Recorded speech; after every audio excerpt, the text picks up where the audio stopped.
오늘 아침에 주신 하나님 말씀은 구약성경 이사야 57장 14절로 21절의 말씀입니다. 구약성경 이사야 57장 14절로 21절의 말씀입니다. 함께 한 목소리로 합독해서 읽겠습니다. 그가 말하기를 도두고 도두어 길을 수축하여 내 백성의 길에서 거치는 것을 제하여 버리라 하리라. 지극히 존귀하며 영원히 거하시며 거룩하다 이름하는 이가 이와 같이 말씀하시되 내가 높고 거룩한 곳에 있으며 또한 통회하고 마음이 겸손한 자와 함께 있나니 이는 겸손한 자의 영을 소생시키며 통회하는 자의 마음을 소생시키려 함이라. 내가 영원히 다투지 아니하며 내가 끊임없이 노하지 아니할 것은 내가 지은 그의 영과 혼이 내 앞에서 피곤할까 함이라. 그의 탐심의 죄악으로 말미암아 내가 노하여 그를 쳤으며 또 내 얼굴을 가리고 노하였으나 그가 아직도 패역하여 자기 마음의 길로 걸어가도다. 내가 그의 길을 보았은즉 그를 고쳐줄 것이라. 그를 인도하며 그와 그를 슬퍼하는 자들에게 위로를 다시 얻게 하리라. 입술의 열매를 창조하는 자 여호와가 말하노라. 먼 데 있는 자에게든지 가까운 데 있는 자에게든지 평강이 있을지어다. 평강이 있을지어다. 내가 그를 고치리라 하셨느니라. 그러나 악인은 평온함을 얻지 못하고 그 물이 진흙과 더러운 것을 오늘 늘 솟구쳐 내는 요동하는 바다와 같으니라. 내 하나님의 말씀에 악인에게는 평강이 없다 하셨느니라. 아멘. 이사야가 전하고 있는 하나님 나라의 회복이란 천천히 아주 속도가 느리게 되는 것이 아니라 아주 급진적으로 순식간에 빠르게 이루어진다라는 것을 볼 수 있습니다. 오늘 본문 시작에 보시면 총 4개의 명령어가 등장하는데요. 도두고 도두어 길을 수축하여 거치는 것을 제하여 버리라 라는 단어들입니다. 이는 여호와 하나님께서 직접적인 명령을 지금 내리고 계신다라는 것을 알 수 있습니다. 이렇게 표현하는 것은 다시 말씀드리자면 회복이 아주 가까이 왔다. 그것과 또 매우 빠르게 이 회복이 이루어진다라는 것을 이 4개의 동사가 강조해서 또 표현하는 것입니다. 이사야는 앞서 계속해서 열방이 그 마지막 때에 대로를 통해 시온으로 나아갈 것임을 전했습니다. 그리고 그것을 지켜보기만 하지 말고 함께 가자고 전했습니다. 그렇게 하나님 앞에 나올 것을 간절히 전했던 선지자 이사야였습니다.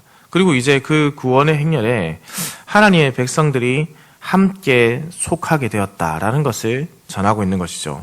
여기서 하나님의 행렬을 방해하는 거치는 것이 도대체 무엇인가? 실제 이 단어는 사람의 걸음을 방해할 때 쓰는 단어입니다. 여기서 이 구원의 행렬을 방해하는 것으로 구원의 여정을 방해하는 모든 영적인 회방, 그 걸음, 구원의 걸음을 방해하는 모든 것들. 그러니 단순히 포로우기 이스라엘 백성들이 걸어서 돌아오게 되는 그 실제적인 길의 걸음이 아니라 영적으로 막아서는 모든 악한 공격들, 그 모든 것들을 지금 의미한다라는 것이겠죠. 우린 여기서 한 가지 생각해 볼 문제가 있습니다. 그렇다면 하나님의 백성들이 구원의 길, 하나님의 길을 걷는데 걸림돌이 되는 것은 도대체 무엇인가라는 것이죠.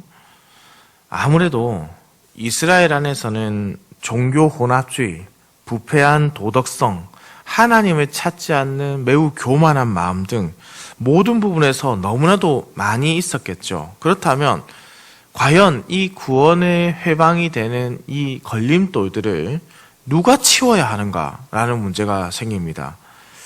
내 백성의 길에서라고 했기 때문에 이스라엘 스스로가 치우는 것으로 보이진 않습니다. 아마도 하나님의 예비하심을 입은 자들, 곧 열방이라는 것을 깨닫게 됩니다. 열방이 그동안에는 이스라엘이 하나님을 믿는 데 있어서 영적인 걸림돌이었죠. 그런데 이제는 이 열방이 이스라엘이 여호와께로 돌아가는 그 길을 예비한다라는 것입니다. 한 가지 흥미로운 것은 14절에 백성들이 하나님께 나아가는 길을 닦으라는 권면을 했던 것과는 반대로 15절에서는 백성들이 이 길을 통해 하나님께 나아가는 것이 아니라 여호와께서 이 길을 통해 자신의 백성을 찾아오신다라고 표현했다는 점입니다. 사실 이스라엘은 스스로 구원을 이룰 수 없는 자들이죠. 그것은 우리 또한 마찬가지이지 않습니까? 오직 높고 존귀하며 영원히 거하시며 거룩한 이름을 가지셨으며 높은 곳에 거하시는 하나님만이 그 일을 하실 수 있죠. 바로 그 하나님이, 오직 그 하나님이 하신다. 이스라엘의 구원은 오직 하나님의 은혜가 있어야 한다라는 것입니다. 이것은 우리에게도 동일합니다. 우리의 구원은 오직 하나님의 은혜가 있어야 합니다. 우리가 시작하는 것이 아니죠. 하나님께서 시작하여 찾아오셔야지만 구원이 시작되는 것입니다. 무엇 때문에 찾아오신다고 합니까? 15절 하반부에 보시면 이는 겸손한 자의 영을 소생시키며 통회하는 자의 마음을 소생시키려 합니다. 심판이 아니죠. 그들의 영을 소생시키고 마음을 소생시키기 위해서 오신다. 하나님께서 통회하고 마음이 겸손한 자를 지금 찾고 계십니다. 오랜 시간 지도자들에게 착취를 당하고 여호와의 가르침을 받으며 낮아진 사람들, 이들에게 하나님께서 찾아오시는 것이죠. 이들에게 찾아오시는 하나님은 반드시 평강을 주십니다. 참된 평화가 임하는 것을 이 말씀을 통해서 우리가 깨닫게 됩니다. 바로 20절과 21절 말씀입니다. 그러나 악인은 평온함을 얻지 못하고 그물이 진흙과 더러운 것을 늘 솟구쳐내는 요동하는 바다와 같으니라. 내 하나님의 말씀에 악인에게는 평강이 없다 하셨느니라. 하나님 안에 있는 자들, 하나님 안에 있지 않는 자들이 지금 구분되고 있죠. 하나님 안에 있지 않는 자들이 어떻습니까? 참된 평화가 없지요. 그러나 반대로 하나님 안에 있는 자들은, 악인이 아닌 의인들은 어떻게 되겠습니까? 바로 평온함을 얻게 된다. 평강이 있게 된다라는 것이죠. 하나님께서 더 이상 하나님의 백성들에게 분노를 퍼붓지 않는 것은 창조주로서 피조물들의 생존을 생각하시기 때문입니다. 16절의 말씀을 다시 한번 보겠습니다. 내가 영원히 다투지 아니하며 내가 끊임없이 노하지 아니할 것은 내가 지은 그의 영혼과 혼이 내 앞에서 피곤할까 함이라. 여기서 이 다투다라는 것은 대체로 법적인 소송을 의미하는 단어에서 쓰입니다. 변론하는 것과 비슷하죠. 법정에서 소송하는 것입니다. 그리고 노하다라는 것은 아주 감정적으로 분노가 차오르는 격화된 감정을 표현하는 단어입니다. 그러므로 하나님께서 어떻게 하시겠습니까? 내적인 분노도 이제 멈추겠고, 외적인 법정 소송 같은 그런 외적인 것들도, 다툼도 이제는 멈추겠다라고 선언하신 거죠. 하나님께서 그 피조물들을 생각하시기 때문입니다. 그들이 견디지 못하게 될 것이기 때문에. 하나님은 실로 참된 재판관이시지 않습니까? 정의의 하나님이 악한 이스라엘의 모습에 소송을 제기했던 것이 바로 이 이사야 초반부의 말씀입니다. 이제 하나님은 더 이상은 이 법적인 송사를 가져가지 않겠고 그들을 향한 분노도 더 이상 가져가지 않겠다라고 말씀하시는 것이죠. 하나님께서 이스라엘의 매우 부도덕한 모습에 크게 분노하셨지 않습니까? 하나님의 진노가 오래되거나 조금이라도 넘어서게 된다면 인간이 피곤해진다. 여기서 이 피곤해진다라고 하니까 별거 아닌 것처럼 느껴지지만 결과적으로 하나님의 진노를 견뎌낼 수 있는 자가 세상에 존재하지 않는다는 것을 깨닫는다면 하나님의 진노를 견딜 자가 아무도 없게 되니 사라짐을 면하기 위함이다 라는 것입니다. 하나님께서는 하나님의 창조 세계를 지키기 위해서 이방인들에 대한 이 진노도 멈추겠다라고 말씀하십니다. 하나님은 이어서 이전에 내가 그의 길을 보았다고 18절에서 말씀합니다. 그의 길이 여기서 결코 긍정적인 길은 아닙니다. 이 말씀은 하나님이 백성들의 모든 행악과 그 모습들을 잘 아신다라는 강조적인 표현입니다. 본질적으로 죄를 짓는 것을 즐기는 자세, 하나님과의 언약을 파괴하는 습성, 부도덕한 삶의 태도, 우상 숭배, 하나님을 찾지 않는 교만함 등이 다 있는 것이죠. 이 모든 잘못을 하나님께서 하나님의 방법으로 해결하시며 치유하실 것을 말씀합니다. 하나님께서 인도하심으로 바른 결정을 하게 하시고 하나님의 뜻을 행할 수 있도록 하나님의 백성들의 마음을 변화시키실 뿐만 아니라 그 길을 걸어가게 하시는, 인도하시는 목자가 되신다는 것이죠. 목자가 되신 우리 하나님께서 하나님의 백성들을 인도하실 뿐만 아니라 이 목자는 아픔 당한 양들을 돌보고 또 슬퍼하는 양들을 돌보는 것처럼 백성들을 위로하실 것입니다.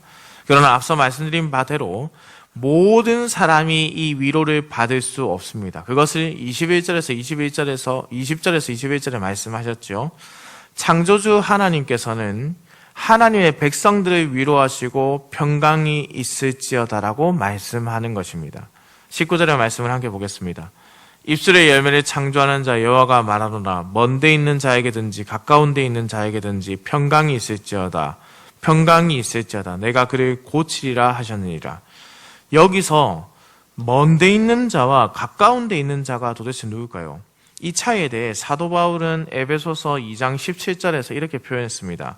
또 오셔서 먼 데 있는 너희에게 평안을 전하시고 가까운 데 있는 자들에게 평안을 전하셨으니 라고 했습니다. 곧 먼 데 있는 자는 누구겠습니까? 이방인이죠. 가까운 데 있는 자는 유대인들입니다. 인종과 지역과 나이와 성별의 차이를 넘어선 하나, 모든 벽이 무너진 하나 된 것을 지금 말씀하고 있습니다. 또한 여기서 말씀하고 있는 평강이란 앞으로 아주 평탄하게 된다라는 그런 의미에서 평강이 아닙니다. 이 말씀은 이스라엘뿐만 아니라 이방인들도 누구든지 통회하고 참회하며 하나님 앞에서 마음이 겸손하면 하나님의 평강을 누리게 된다라는 뜻에서 사용된 단어입니다. 사랑하는 행상교회 성도님들, 오직 평강은 여호와 하나님만이 주실 수 있는 것이고 여호와 그분이 바로 인생의 유일한 평강 그 자체이십니다. 선지자 이사야는 이러한 하나님의 말씀을 지금 전하고 있는 겁니다. 하나님 안에 있으면 진노를 피할 수 있다라는 것. 악인들은 영원히 요동하는 삶을 살 수밖에 없다라는 것. 왜냐하면 그들에게 진정한 평강이 없기 때문이라는 것입니다. 그러니 성도님들, 마음의 어려움과 심신의 지침과 고통과 또 파도가 크게 치는 풍랑 가운데 있는 것 같이 느껴지는 인생을 살아가고 있다면 하나님 안에서 참된 평강을 다시 회복하시기를 바랍니다. 인생을 의지하는 과거는 교만하고 악한 모습들이죠. 그렇게 이스라엘이 하나님의 법정에 서서 하나님의 진노를 받아야 했습니다. 이제 우리가 진정으로 의지할 분이 누군가를 깨닫게 됩니다. 주님의 진노가 아니라 주님의 평강 안에 거하는 인생이 되어야 되겠지요. 하나님께서는 그 일을 위해서 이 진노를 멈추셨습니다. 이 소송을 멈추었다는 뜻입니다. 하나님께서 그리하여서 우리에게 예비하신 평강을 내려주셨습니다. 오늘 하루도 우리에게 주어진 날에 주님께서 예비하고 우리에게 스스로 걸어오셨다는 것을 기억하면서 구원을 시작하시고 구원을 완성하신 그분께서 오늘도 우리에게 평강을 주시기를 원하신다라는 것을 기억하면서 그것을 묵상하는 하루가 되기를 바랍니다. 바로 우리가 그때에 우리의 마음에 참된 평강이 임할 것입니다. 평강은 바라고 소망하는 것이 아니라 기억하는 것입니다. 주께서 이렇게 하셨다. 그것을 우리의 마음에 떠올린다면 과거 하나님께서 구원을 이루어 오셨던 것처럼 반드시 그것이 실수 없이 이루어진 것처럼 우리에게도 동일하게 임한다라는 그 믿음이, 그 기억과 믿음이 바로 우리에게 평강을 주는 것입니다. 사랑하는 성도님들, 이번 한 주, 이번 하루 또 남은 시간 동안에 이러한 참된 평강을 누리게 되기를 우리 주님의 이름으로 축원합니다. 기도드립니다. 사랑과 은혜가 풍성하시며 인간의 생사화복을 주관하시는 만유의 주제이신 살아계신 우리 하나님 아버지, 오늘도 우리에게 생명의 하루를 허락하시고 이렇게 아침에 깨워 주의 전으로 불러주시니 감사와 찬송을 올려드립니다. 우리에게 주어진 이 생명의 하루를 우리의 유익과 우리의 기쁨만을 위해서 사용하지 않게 하시고 오직 하나님의 영광과 기쁨을 위해 쓰이게 하여 주시옵소서. 하나님 아버지, 인생의 연약함을 다시금 깨닫습니다. 다른 것에 의지하여 하나님을 원망하고 이스라엘의 하나님이 어디 계시냐고 스스로 하나님께 질문을 했습니다.